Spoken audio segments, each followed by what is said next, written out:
Halo Sobat Millennials, Gen Z, and also pageant lovers Indonesia. Welcome back to Ngobrol Seru by IDN Times. Nah, kali ini saya sebagai host Muhammad Armizi Murdianto ditemani sama satu sosok perempuan yang hebat. Udah pasti cantik nih ya. Dia menggambarkan 4 kriteria yang sudah digaungkan sama organisasinya, yakni beauty, brand, behavior, sama satu lagi be brave gitu. Nah, tanpa berlama-lama lagi, langsung aja please welcome Harashta Ifazara. Halo, saya Harashta, Putri Indonesia 2024 and Miss Supernational 2024. Ya, Bertemu kembali ya, Kak. Kita ketemu lagi. Jadi sebelumnya aku sama Tata udah ketemu dulu pas asing ya. Pas asing announcement itu. Press conference deh kayaknya. Yang di Gatsu. Iya, waktu press con menuju ke ajang yang mana, betul kan? Iya, benar. Dan akhirnya Tata tuh milih Miss Supranasional gitu. Nah, Tata boleh dijelasin dulu nggak sih kayak sebelum masuk ke pertanyaan yang riweh gitu ya sebenarnya gitu. Kira-kira kenapa sih pada akhirnya Tata tuh milih Miss Supranasional? Karena aku sebenarnya tahu nih kemarin waktu udah pas mau pergi gitu dijelasin juga kan kenapa sih milih Miss Supranasional, tapi aku mau tahu juga nih info kalau misalkan Tata tuh sebenarnya kenapa milih Miss Supra gitu? Iya, kalau itu sebenarnya balik lagi kayak waktu itu ya. Waktu itu juga kan udah ada press release-nya. Kenapa kita semua memilih ajangnya masing-masing? Karena memang visi misi dari Miss Supra dan aku sendiri dan juga Putri Indonesia itu sama, line gitu. Terus karena memang dilihat dari personality-nya, di mana Putri Indonesia ini kan woman empowerment dan Miss Supranational juga sama. Terus selain itu Miss Supra juga cari orang yang bisa menjadi brand ambassador mereka dan otentik. Terus bisa di dunia entertainment juga, karena aku memang dari kecil emang seneng performing arts juga. That's why I choose Miss Supranational. Terus karena memang ingin menjadi sosok aspiratif dan inspiratif juga kan gitu, dari sesuai dengan perjalanan hidupku, berdasarkan perjalanan hidupku jadi sosok inspiratif untuk orang-orang banyak gitu. Along the process gitu ya. Aku mau tanya nih, selama waktu di karantina tuh berapa hari ya? Terus gimana tuh keseruan di sana? Ada momen-momen yang bikin keinget nggak sih? Gitu? Karantina sebenarnya kurang lebih 3 minggu. Tapi karena aku menang, jadi aku stay di Poland tuh 1 minggu lebih lama, which is jadi sebulan lebih ya mungkin di sana. Banyak sih kegiatan-kegiatan seru di sana, terutama kegiatan di Supranational ini sebetulnya adalah gain experiences sama journey. Jadi kita nggak banyak kayak kelas, ada beberapa kelas kayak kelas untuk styling dari Rick, salah satu stylish dia stylish dunia, from Philippines and Prancis. Kita dapat kelas dari dia, terus udah gitu juga dapat kelas-kelas dari kayak misalnya Sasakawa Health Foundation untuk leprosy, terus masih banyak kelas lainnya yang emang membantu gitu selama perjalanan di Miss Supranational. Cuman banyaknya adalah kita sharing experiences together kayak lewat traveling bareng sama Supra Sisters yang lainnya dari belahan dunia yang lainnya. Terus kita juga kayak rehearsal untuk malam final, jadi lebih banyak kayak bondingnya di sana. Itu sih sebenarnya nggak bisa aku lupain, karena kayak the first time in my life aku bisa ketemu sama orang-orang baru from around the world, and they're most of them kayak pretty and have their confidence, terus kayak punya otentiknya sendiri. Itu sih sebenarnya nggak pernah aku lupain. Terus kayak kita tuh selalu diskusi tentang kayak negara kita masing-masing. Maksudnya kayak kita tuh saling bertukar pikiran gitu. Terus kayak misalnya, di negara kamu bahasanya kayak gimana sih? Kayak belajar bahasa bareng, terus kayak belajar cari tahu kayak makanan daerah, makanan asalnya tuh yang terkenal apa, kayak gitu-gitu. Sebenarnya lebih ke situ sih yang nggak pernah bisa aku lupain. Kalau ngomongin soal friendship gitu ya, yang paling dekat sama Tata tuh sebenarnya siapa sih? Friendship sebenarnya yang paling dekat of course Rumi ya, kalau misalnya lagi kegiatan, iya my roommate. Maksudnya di Putri Indonesia juga kan yang paling dekat waktu itu sama aku adalah Tata juga, karena we are roommate. Dan sama di sana juga roommateku paling deket sama aku Yuki, karena we help each other kayak misalnya untuk baju kan pasti butuh bantuan ya, terus udah gitu kayak saling bangunin, terus kayak misalnya apalagi ya, Yuki tuh sering jadi kayak sosok kakak gitu kalau ke aku, karena I'm still 20 and she's 30 gitu. Jadi kita kayak bener-bener saling mengisi satu sama lain sebagai kakak dan adik gitu. Ada experience something gak sih yang bikin kayak aduh tersentuh banget nih sama si Yuki gitu? Oh ada, aku kayak udah ceritain ini dimanapun, kapanpun, karena ini nggak pernah aku lupain. She's always made like chocolate milk every morning untuk aku. Maksudnya kayak it's really So sweet. So sweet gitu, karena nggak semua orang mau untuk melakukan hal itu. Jadi dia suka kayak bikinin aku terus bilang kayak, hey sis, don't forget to drink your milk. Gitu, karena kan kita kegiatan seharian full. Terus sometimes aku ini nggak sarapan, sometimes ya, most of my time itu nggak sarapan. Jadi dia selalu bikinin aku susu biar kayak ada tenaga seharian. Berarti yang bangun pagi duluan dia? Sebenarnya kita berdua bangun duluan, cuman kadang ganti-gantian, kayak misalnya aku mandi duluan, terus dia apa duluan gitu-gitu. Termasuk orang yang morning person berarti ya? Kita berdua morning person sih. Kalau aku bukan. Terus kita tuh nggak bisa tidur kalau berisik dan kalau terang. Untungnya adalah itu. Sama ya? That's why aku kayak dari Indonesia tuh aku udah bawa penutup mata buat tidur, karena kayak aku takut banget kalau misalnya roommate aku tuh dia takut gelap. Harus tidur terang gitu ya? Karena aku harus ngalah dong kalau misalnya dia takut, kasihan juga. Maksudnya aku kan masih punya sesuatu yang bisa menutupi mataku gitu. Tapi untungnya Yuki punya beberapa kesamaan sama aku kalau untuk masalah tidur, makanya kita morning person karena ya pagi-pagi kan emang udah terang, even kayak jam 2 pagi juga kan udah terang. Makanya kita kadang suka kebangun jam 2 karena terang tuh. Tapi bisa tidur lagi karena pakai penutup mata ya. Terus akhirnya Tata berhasil nih bawa first crown Miss Supra gitu ya ke Indonesia. Pasti bangga banget kalau misalkan aku nanya dari awal gimana perasaannya, kayak basi banget soalnya ya kan. Nanya di mana-mana perasaannya gimana gitu. Pasti bahagia dan bangga juga gitu. Kalau misalkan aku lebih pengen tertarik ke gimana sih cara Tata gimana ya? Dari awal tuh Tata udah sering spill banget gitu kalau misalkan teknik atau strateginya Tata adalah manifesting gitu ya kan, manifesting terus learn by do it gitu kan. Nah, aku boleh di-spill nggak sih gimana cara Tata benar-benar manifesting dirinya sendiri sampai akhirnya mikir kalau oh I am deserve to be the Miss Supranational 2024 gitu. Aku biasanya suka manifesting depan kaca sih, kayak ngeliat diri aku sendiri terus kayak bilang today you look great, terus kayak jalani harimu gitu-gitu, benar-benar manifesting di depan kaca sambil lihat diri sendiri karena it gains my confidence juga. Maksudnya kalau misalnya kamu nggak tahu lo kamu hari ini, ya menurut aku dan aku sendiri tuh nggak akan pede, dan itu cara aku kayak untuk manifestasi apapun yang aku jalani setiap harinya.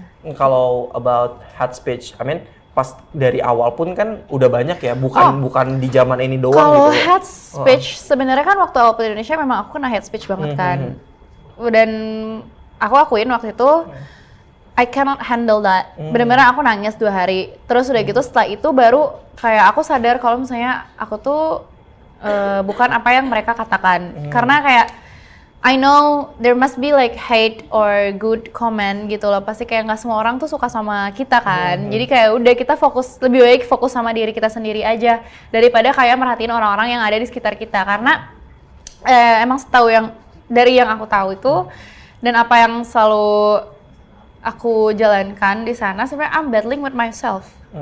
Dan itu yang jadi fokus aku, kayak aku harus, jadi tantangan terbesar aku itu kayak aku harus battling with my confidence first gitu loh. Makanya kalau misalnya orang-orang tanya, kamu pernah nggak kepikiran untuk kayak, si ini cantik, si ini gitu-gitu gini-gini. Sebenarnya most of my time, aku lebih kepikiran kayak aku harus, kayak battling with myself gitu loh, pikiran aku sendiri, karena aku orangnya overthinkingan. Sama kita berarti. Nah makanya aku selalu kayak manifesting di pagi hari biar kayak aku melebur semua overthinking yang ada di kepala aku. Gitu sih sebenarnya Kak. Kalau misalkan tadi finalis yang paling kamu suka gitu ya, yang bisa benar-benar friendship. Tapi kalau misalkan aku tanya finalis terberat gitu, yang benar-benar Tata tuh ngerasa kayak, aduh, ini orang kalau misalkan bukan gue yang juara, kayaknya dia deh kayak gitu. Nah, ini yang what I said before Kak, aku di sana benar-benar fokus sama diri aku sendiri. Aku nggak ngeliat mereka, maksudnya kayak we just like having fun together, terus kayak nambah temen kan di sana. Benar-benar aku merasa mereka sisters aku, bukan sebagai kayak rival or something like that.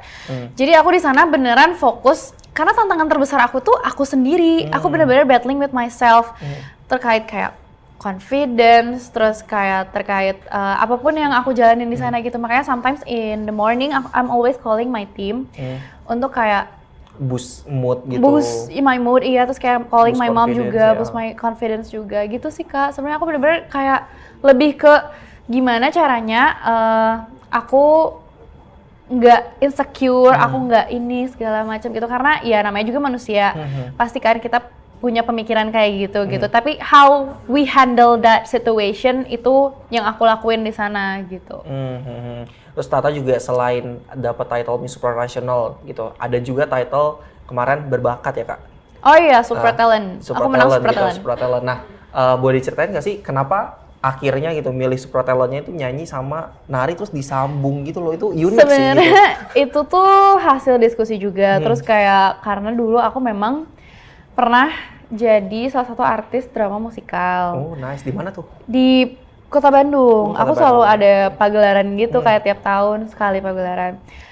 Nah, terus karena sebenarnya aku cuma mau nyanyi atau nari di sana. Tapi karena waktu latihan aku tuh kayak memperlihatkan bakat aku gitu lah, kayak ngeliatin gitu. Terus kayak kenapa nggak dicoba semuanya aja, karena this is Indonesia, we need to like share budaya kita, mumpung kamu memang bisa katanya, bukan yang maksudnya kayak ya oke, misalnya kalau misalnya belajar doang, tapi kan kamu memang bisa dari kecil kamu performing arts segala macem, kenapa nggak dibawa semuanya. Terus akhirnya ya udah kita menentukan kalau akhirnya akan main kecapi, nyanyi dan nari itu gitu. Tapi sebenarnya aku tuh udah berhenti 5 tahun ke belakang untuk semuanya.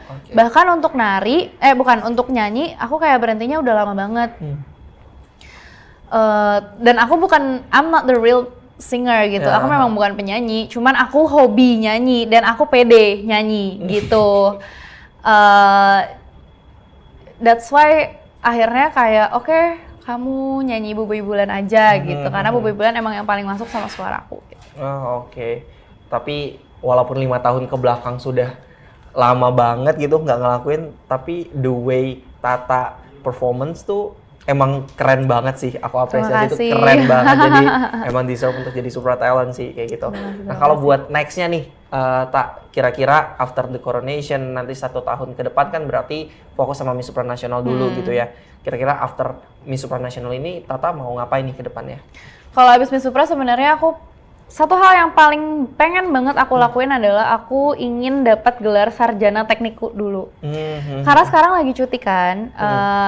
Sebenarnya masih melakukan bimbingan juga, tinggal TA kan. Cuman karena banyaknya kegiatan bener-bener dari pagi sampai malam, jadi nggak sempat untuk ngerjain TA, nggak sempat untuk bimbingan. Nah itu makanya aku pengen banget untuk menyelesaikan kuliahku dulu, terus dapat gelar sarjana, baru kayak karena udah ada di dunia entertain, karena memang aku bilang dari awal kan kalau aku emang suka gitu ada di panggung, makanya aku mau melanjutkan karirku di dunia entertain ini, tapi sambil belajar juga, karena di keluarga aku tuh kamu mau jadi apapun terserah, yang penting kamu harus ngambil ilmu setinggi mungkin kalau memang ada kesempatannya. Dan memang menurut aku untuk kayak S2 atau S3 itu bisa dilakukan bersamaan dengan kegiatan yang lain. Jadi setelah dapat gelar sarjana teknik, aku mau ada di dunia entertain dan juga melanjutkan studi S2 aku. Tapi fokusnya akan kemana nih? Kayak kemarin kan Dinda sebelumnya gitu ya, Dinda kan fokus di nyanyi gitu, terus Tata pengen concern juga fokus di apa namanya, setelah Dinda tuh siapa ya? Aku lupa, dia fokus di model kan, yang kemarin Kak Ayu tuh. mah? Bukan, yang Jatim itu juga ya? Gitu. Yasinta kan Yasinta. Model ya fokusnya gitu. Nah kalau misalkan Tata nih bakal ke nyanyi kah atau main film kah? Aku pengennya film sih, karena kan kayak yang kakak bilang tadi, aku ini dulu drama musical actress, terus kayaknya it's fun untuk jadi one of the actress di film atau di semua kayak misalnya apa ya, kayak FTV or something. Tapi aku lebih pengen film sih sebetulnya. Kalau misalkan ada yang nawarin nanti on the stage yang kayak sekarang kan banyak juga tuh drama musikal, kayak terakhir kan ada yang Keluarga Cemara lah atau apalah segala macam gitu. Aku lebih pengen film sih kalau untuk sekarang. Iya. Layar lebar kah atau layar lebar?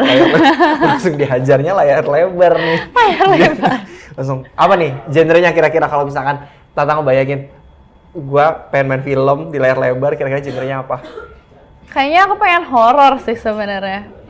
Aku tuh selalu kepo ya. Aku selalu kepo kayak kalau film horor ini suasana di lokasi syutingnya tuh gimana? Apakah sehoror itu atau kayak dibikin horor gitu? Aku nih anaknya seneng banget kayak new experiences sih sebenarnya. Jadi kayak I wanna try. Tapi selain horor juga I wanna try everything gitu. Apapun kesempatannya aku pasti akan ambil. Pasti akan. Selagi ada kesempatannya. Ya. Kita tunggu pokoknya Tata di layar lebar gitu. Amin dulu ya, manifesting ini namanya manifesting. Dikejar sama setan ya. Nanti. Ini namanya manifesting. Iya. Terus dulu waktu yang di momen kita ketemu gitu ya Taya, itu kan kita sempat ngebahas juga tentang advokasi gitu. Kalau misalnya setelah ini gitu, kira-kira advokasi kamu nih bakal ke arah mana nih? Atau tetap dijalanin kah atau gimana? Tetap dijalanin, karena kan aku masih punya platform Instagramku untuk kayak menyebarluaskan apa yang aku punya, inisiasiku. Akan jadi apapun aku nantinya, aku akan tetap menyebarkan inisiasiku, which is Mother of Nature itu yang menyetop waste. Gitu. Jadi I'm gonna doing what I'm doing before. Terus memang cita-cita dulu aku masuk teknik lingkungan karena aku pengen jadi aktivis lingkungan. Dan sekarang aku punya platformnya, sekarang aku punya masanya yang mendengarkan aku gitu. Jadi tetap bakal dilakuin sih Kak, karena itu kan bukan yang jadi satu hal yang kamu ngelakuin ini nggak bisa ngelakuin yang lain, enggak. Bener. Aku juga jadi keinget waktu pas di momen itu baru dapat shashing, terus sausnya ketemuan saus nggak sih waktu itu? Wah, aku nggak inget lagi, kayak emang iya ya? Iya, terus kayak dari situ kayak feeling, kayak ini sign deh, lo harus ganti dari Miss Supranasional Indonesia jadi Miss Supranasional biasa gitu. Itu lucu banget sih. Iya. Aku nggak inget sih Kak, gitu. Cuma mungkin itu ada salah satu tanda ya, nggak ada yang benar. Jadi kayak, wah tanda banget nih gitu. Semua dijadiin tanda ya? Semua dijadiin tanda. Kan PL kan kayak gitu biasanya, cocok logi gitu. Aku mau main sedikit tebak-tebakan gitu. Kalau misalkan tadi udah ngebahas Miss Supranasional gitu, aku mau ngebahas dari sosok kepribadiannya Tata gitu. Tata kayaknya nih kalau dilihat-lihat karena kemarin orangnya, ini kita mau masuk tebak zodiak. Jadi aku pengen penasaran banget. Soalnya sebelumnya juga putri-putri sebelumnya aku tebak nih zodiak-zodiaknya gitu. Nah, aku mau nebak Tata nih kalau misalkan dilihat dari personalitinya yang telaten gitu ya, terus mau belajar, berani melangkah gitu. Kayaknya lebih ke zodiak yang tipe-tipe bumi sebenarnya. Bener nggak tuh? Benar ya? Bumi. Tipe bumi. Iya, bumi sih. Bumi kan? Terus dia tuh menurut aku ya, Tata tuh agak-agak perfeksionis. Benar. Terus kelihatan ya? agak-agak perfeksionis, terus punya kemauan yang kuat gitu. Dan itu menurut aku mungkin Taurus, Scorpio atau Virgo. Iya, Virgo. Virgo. Iya, Virgo, betul sekali. Nah, kalau Virgo setahu aku tuh juga punya zodiak enemies Kak sebenarnya. Oh iya? Zodiak enemies apa nih zodiak enemies-nya? Aku baru tahu deh. Dari zodiak api. Leo Kak. Oh iya? Iya. Jadi aku nggak cocok ya sama Leo? Nggak cocok sebenarnya. Gitu. Nah, Kak Sofi ya? Nah, makanya aku juga baru ngeh, ternyata Kak Sofi tuh Leo. Nah, Tata tahu hubungannya sama Kak Sofi gimana nih? Baik-baik aja sih. Actually makanya aku kaget. Kaget tadi pas bilang kayak Leo. Lah, iya Leo. Soalnya kan Leo, Kak Sofi Leo. Terus kayak kita ya udah baik-baik aja, baik-baik adem-adem aja. Even sebelum berangkat Kak Sofi tuh ngasih kayak surat dan kayak parfum gitu for remember about us kayak gitu-gitu. She's the one yang paling mungkin anaknya act of service banget ya, atau misalnya giving gifts gitu. Kak Sofi tuh orangnya kayak gitu, terus kayak dia kalau sayang tuh nunjukin. Dan aku nggak merasa kita punya masalah apapun sih, maksudnya nggak pernah kayak apapun lah itu yang mungkin di pikiran orang. Enggak, karena kalau kayak di luar dari itu ada pengalaman sama Leo nggak? Leo ini bulan apa ya? Leo tuh Juli Agustus. Agustus juga Leo ya? Agustus awal-awal, kayaknya ada nih. Kayaknya nggak ada sih.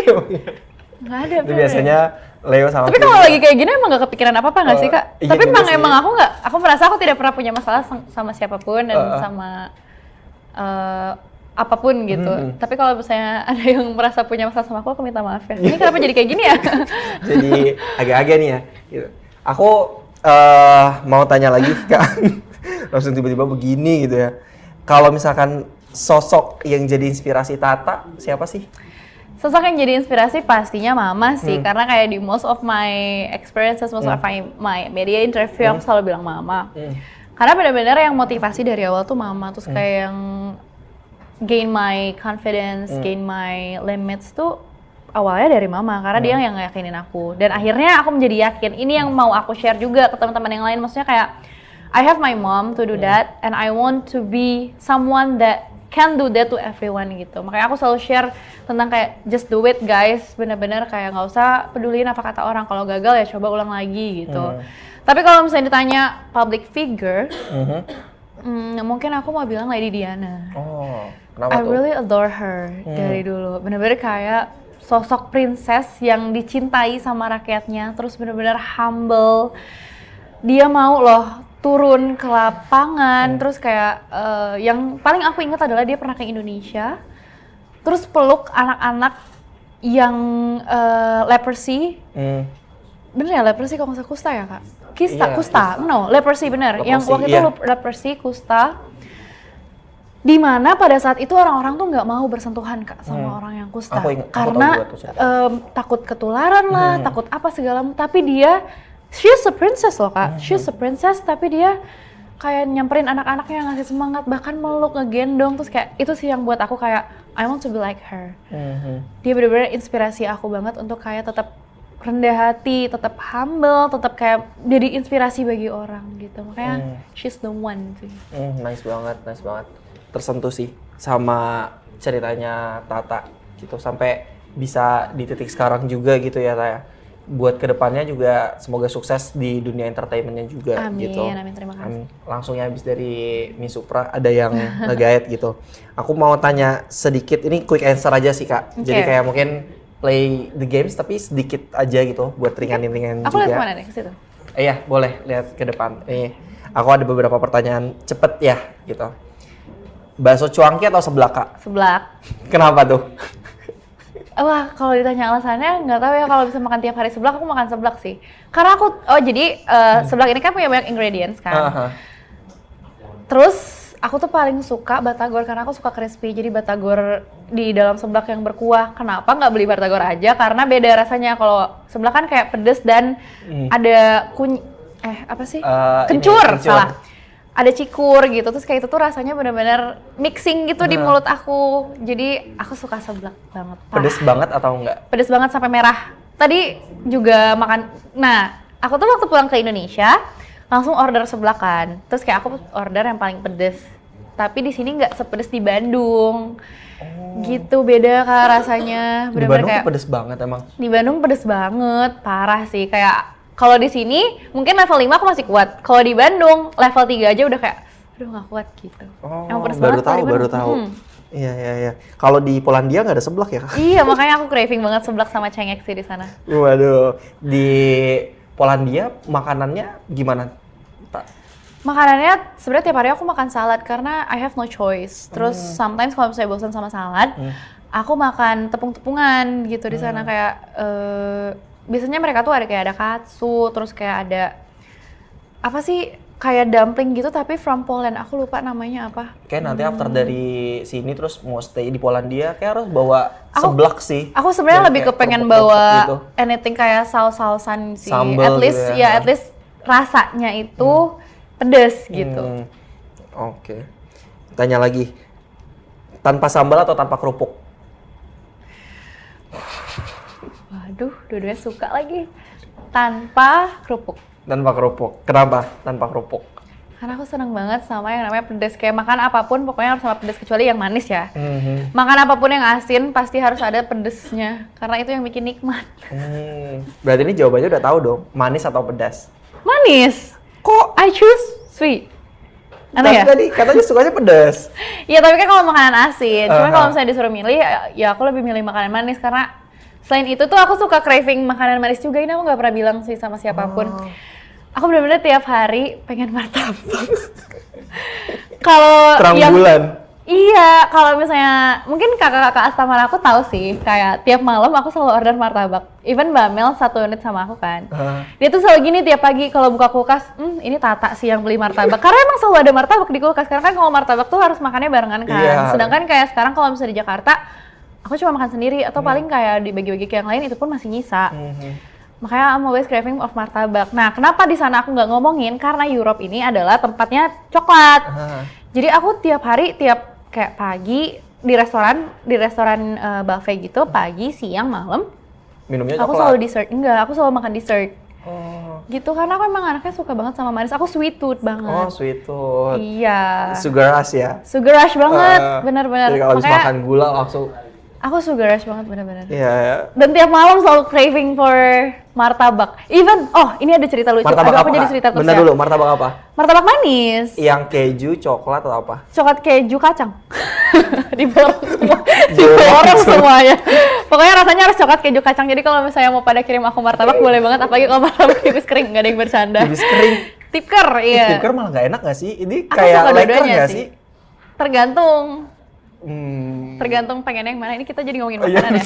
Jadi waktu malam final, Andrea, the last Miss Supranational tahun lalu, dia tuh suka juga sama martabak. Dia kayak selalu bilang ke aku kayak, I really want to eat martabak if I'm coming to Indonesia again, kata dia. Terus lucunya adalah waktu malam crowning, kan aku kayak dapat kesempatan nih sebelahan sama Andrea. Satu-satunya yang aku omongin adalah, aku nggak tahu kenapa aku ngomong gitu. Aku bilang gini sama dia, if you come to Indonesia with me, I will buy you martabak. Dan itu lagi crowning, Kak. Sempet-sempetnya ya? Makanya ini nih kayaknya, iya bukannya belum ya? Udah ya. Ini aku nggak pernah cerita dimanapun sih, sumpah. Tapi mungkin Andrea sempat cerita di beberapa kesempatan. Itu yang aku omongin sama dia, terus dia tuh jadi kayak kegemesan sendiri sama aku gitu loh, kayak, "Tak, this is your moment. Kenapa kamu ngomong kayak gitu?" gitu. Tapi masih ada sempet-sempetnya. Tapi itu yang maksudnya yang bikin ambing nih gitu, kayak ya udah benar-benar kayak thank you and I say if you come with me gitu, kita bakal makan martabak. Tapi sayangnya kemarin nggak dapet kesempatan buat makan martabak sih, soalnya nggak dapet. Soalnya tiap hari kan udah makan di luar, terus kayak kita udah kekenyangan juga. Sayang kan kalau misalnya nggak habis di mubazir gitu. Jadi mungkin kalau ke Indonesia lagi aku bakal bawain martabak. Atau nanti pas kamu ke Poland kali ya? Iya kayaknya mau dibekelin. Dibekelin martabak. Lucu banget, martabak terang bulan lagi dari Bandung ya? Iya. Iya. Terang bulan dari Bandung. Aku mau tanya lagi, kalau disuruh pilih, lebih pilih Shopee, Tata Bali atau Melati? All of them, nggak bisa dipilih karena mereka punya masing-masing tempat di hatiku. Yang paling dekat siapa sih, Kak, sebenarnya? Semua juga deket, cuman kalau misalnya yang paling deket, semua sih sebenarnya. Tapi mungkin karena Mbak Mel satu unit sama aku ya, aku jadi lebih sering kontakan sama Mbak Mel untuk kayak, Mbak Mel ada di rumah nggak? Karena kan kunci dan lain sebagainya, mungkin lebih ke gitu sih. Oke. Satu kata, Kak, yang ngegambarin Tata. Satu kata yang ngegambarin Tata. Percaya diri. Keren. Kalau satu kata yang nggambarin Miss Supranational? Authentic. Nice. Oke. Mungkin ini jadi last question aku sih. Aku pengen nanya last questionnya ini lebih ke last question juga ketika Tata di crowning. Jadi kalau misalkan Tata ketemu sama Tata kecil sekarang, bukan yang pas di crowning. Pas di crowning kan Tata belum jadi Miss Supranational. Masih jawab pertanyaan. Kalau sekarang pas Tata udah jadi Miss Supranational, udah ada crown di kepalanya gitu. Terus ketemu sama Tata kecil, kira-kira mau ngomong apa kan? Well, I'm still gonna say the first one I'm gonna say pasti bilang thank you lagi. Karena ini jadi one of my journey, my experiences in my life. And I want to tell her that it's you now, the girl that just from Bandung yang suka nari, suka nyanyi, banci tampil kalau kata orang-orang dan kata mamaku. You are now a brand ambassador of Miss Supranational and kamu membawa Indonesia di kancah dunia. You did great. I know there is like a lot of ups and down, I know. Tapi you did it, Tata kecil. Kamu sekarang duduk di sini bersama IDN Times dengan crown Miss Supranational. And I hope your journey is not gonna stop di sini. Tapi akan terus berjalan seterusnya menjadi diri kamu sendiri dan membawa kebaikan serta keberkahan kepada yang lain. Oh, So, thank you little Tata. Thank you little Tata. Tepuk tangan dong. biar agak muruh. Iya, jadi itu last question dari aku sih. Jadi thank you so much udah mau datang di IDN Times gitu. Terus ini aku menutup semuanya. Terima kasih juga untuk teman-teman millennials, Gen Z dan juga pageant lovers Indonesia yang udah nonton cuplikannya Halasta Tata Miss Supranasional 2024. Bye bye. Dah.